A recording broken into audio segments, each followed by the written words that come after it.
Nandito nga tayo ngayon sa Al-Ain dahil nga wala tayong pasok. Sa mga bago pa nga lang dito sa page natin or kung napadaan ka lang, ito nga pala si Rom. Mahaba-haba nga yung day off natin ngayon kaya nagpunta ako dito sa Al-Ain. Dito nga lang ako makikituloy kay Carl at Jenny. Buti nga natapat yung holiday sa Friday kaya nakapunta ako ng Al-Ain ng mas maaga. At taman-tama din meron kaming church ngayon kaya naman makaka-attend tayo. Sa mga oras na nga yan ay nagbibihis na nga kami dahil nga yung start ng church namin is 8:30 PM. Kagabi pa nga itong vlog natin, ngayon ko nga lang to na voice over. Ganun nga tayo pag gumagawa ako ng vlog, kinabukasan ko na siya na-upload. Kailangan pa kasi natin i-edit yung mga vlog natin at inaabot nga tayo ng mga ilang oras pag nagbo-voice over nga tayo. Sa mga oras na nga yan, nasa labas na nga kami. Naglakad nga lang kami papunta dito sa may highway. Nagtaksi na nga lang kami papunta ng church dahil nga sobrang init ngayon dito. Kita nyo naman, tagaktak yung pawis natin.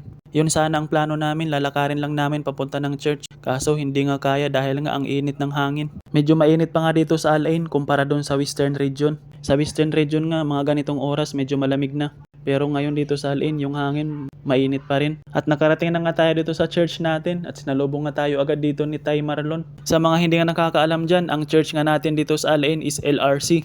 Ang ibig sabihin nga ng LRC is Life Restoration Church. Pagdating nga namin dito, medyo marami na ngang tao. Nakakatuwa nga lang dito yung ibang kabayan dahil nga kahit sobrang busy sa trabaho, talagang hindi sila nakakalimot pagdating kay Lord. Ganon dapat, bigyan natin ng isang araw sa isang linggo yung nagbibigay at nagsusupply ng mga pangangailangan natin araw-araw. Ako bilang isang OFW dito sa abroad, sa kanya lang talaga ako umaasa. Wala nang iba.